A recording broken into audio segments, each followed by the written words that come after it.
Investment and speculations are two side of a coin. कि जो investment है और स्पेकुलेशन है वो दो साइड्स हैं, क्वाइन के टू साइड्स हैं, ठीक है। The speculation includes investment and vice versa. जो स्पेकुलेशन है वो इन्वेस्टमेंट इंक्लूड करती है और जो इन्वेस्टमेंट है वो स्पेकुलेशन को इंक्लूड करती है, ठीक है। ई speculative transaction involve investment while every investment involve a hint of speculation। जो स्पेकुलेशन है वो एक ट्रांजेक्शन है इन्वेस्टमेंट की, ठीक है। वाइल जो इन्वेस्टमेंट है वो जस्ट एक हिंट है स्पेकुलेशन का, ठीक है। The investment has both long and short term objective for taking delivery of security and also record the profit. जो इन्वेस्टमेंट है वो लॉन्ग टर्म भी होती है, शॉर्ट टर्म भी होती है, ठीक है। ऑब्जेक्टिव कि उन्होंने कैसी डिलीवरी है सिक्योरिटीज की और क्या उसका प्रॉफिट है। When the returns are more than the target return, तो प्रॉफिट कब होगा? जब रिटर्न्स ज्यादा होंगी as compare to target return कितनी थी, ठीक है। Speculation is carried out with short term perspective. जो स्पेकुलेशन है वो शॉर्ट टर्म के लिए होती है। The person who carried out this process is called speculator. जो ये स्पेकुलेशन करता है तो उसे बोलते हैं स्पेकुलेटर, ठीक है। The delivery of goods is not important in the process of speculation as the emphasis in on the speedy buying and selling. Speculation होती है कि कब मार्केट प्राइस गिर रहा है और हम उसको बाय करके हाई रेट पे सेल कर दे, तो this is called speculation. These investment are also more risky in nature.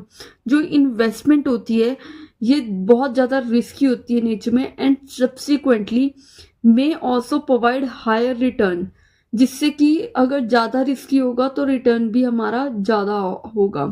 However, like investment, the main emphasis is on generating income। जो वे अगर हम इन्वेस्टमेंट की बात करें तो उसका मेन एम्फोसिस क्या है?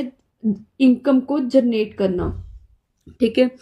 Speculation refer to the process of trading in the high risky financial instrument for getting more returns। It is done for earning more advantage। Speculation एक ऐसा प्रोसेस है जहां पे हम ट्रेड करते हैं हाईली रिस्की फाइनेंशियल इंस्ट्रूमेंट में, ठीक है, ताकि हमें ज़्यादा रिटर्न्स मिले।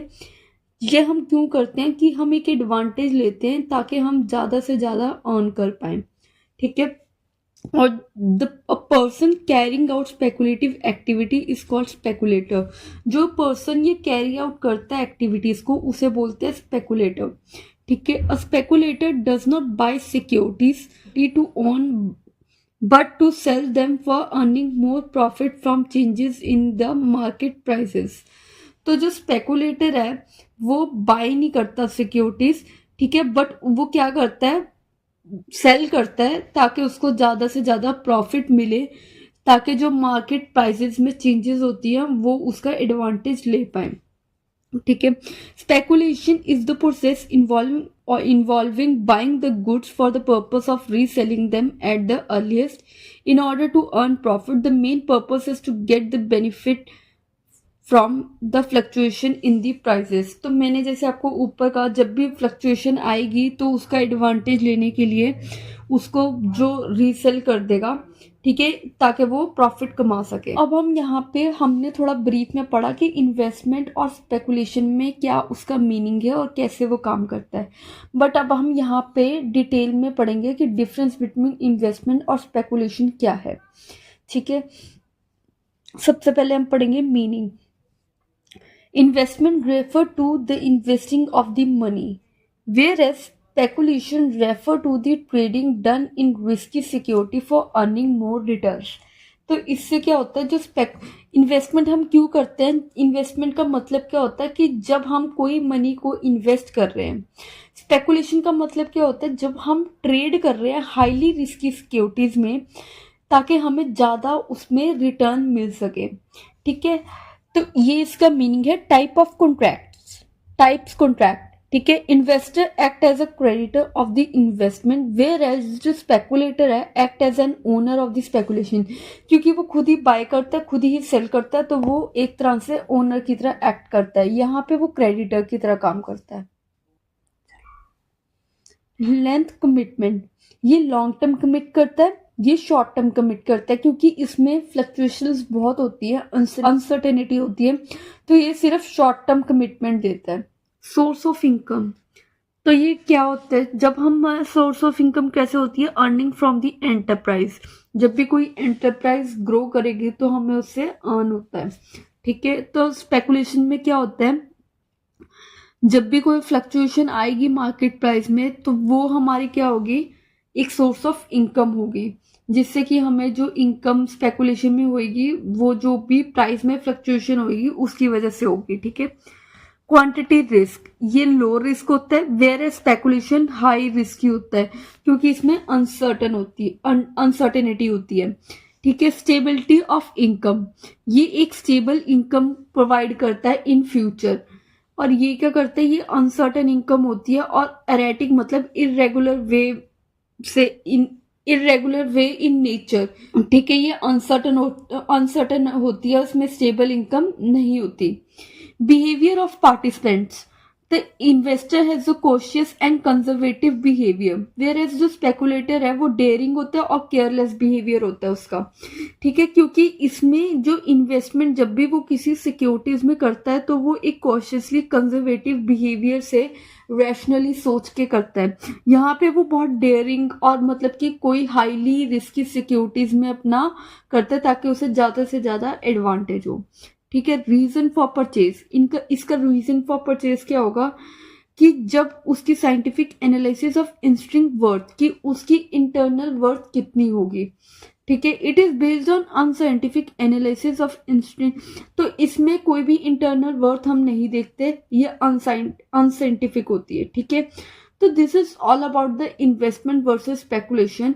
अब हम करेंगे कि इन्वेस्टमेंट वर्सेस गैम्बलिंग क्या होता है, ठीक है। ये दो जो हम डिफरेंसेस पढ़ रहे हैं कंपैरिजन इन्वेस्टमेंट के बीच में, कि इन्वेस्टमेंट का स्पेकुलेशन से क्या डिफरेंस है और इन्वेस्टमेंट वर्सेस गैम्बलिंग का क्या डिफरेंस है, इन दोनों में से कोई एक पेपर में आता है, शॉर्ट में आ जाएगा या फिर लॉन्ग में आपको आ जाएगा कि investment, what is investment process बताओ और इन्वेस्टमेंट वर्सेस गैम्बलिंग बता दो, तो आगे वो कुछ भी ऐसे क्वेश्चन दे सकते हैं।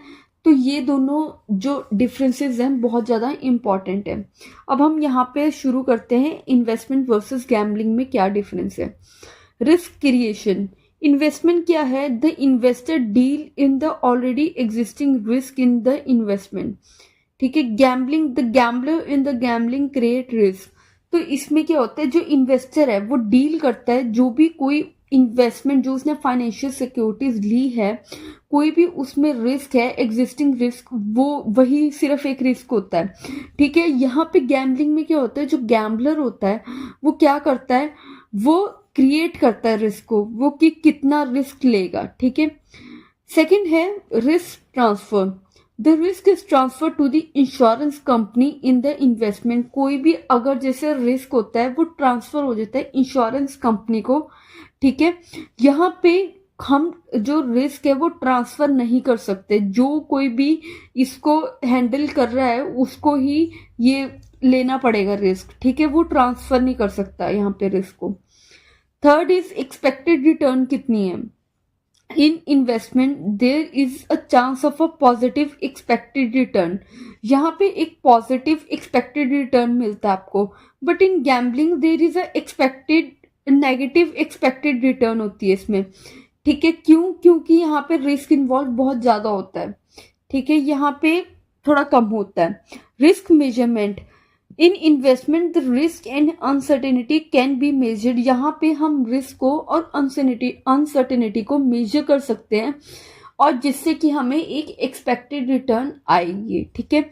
बट गैम्बलिंग में ये अनसर्टन होता है और हम मेजर भी नहीं कर पाते क्योंकि because of high degree of uncertainty, क्योंकि इतनी हाई डिग्री ऑफ अनसर्टेनिटी होती है तो फिर हम इसको मेजर नहीं कर सकते। Fifth point is activity, the investment there are productive activity which give benefit to the society, investment में क्या होता है, there are productive activities होती हैं जो कि एक सोसाइटी को बेनिफिट करता है। गैम्बलिंग में ये अनप्रोडक्टिव एक्टिविटी है जो कि ये हार्म करता है सोसाइटी को, ठीक है। लेंथ ऑफ प्रपोजल्स, ये लॉन्ग टर्म प्रपोजल है which have a greater risk and higher return, जिसमें रिस्क ज्यादा है, वो फाइनेंशियल सिक्योरिटीज के ऊपर डिपेंड करता है, ठीक है।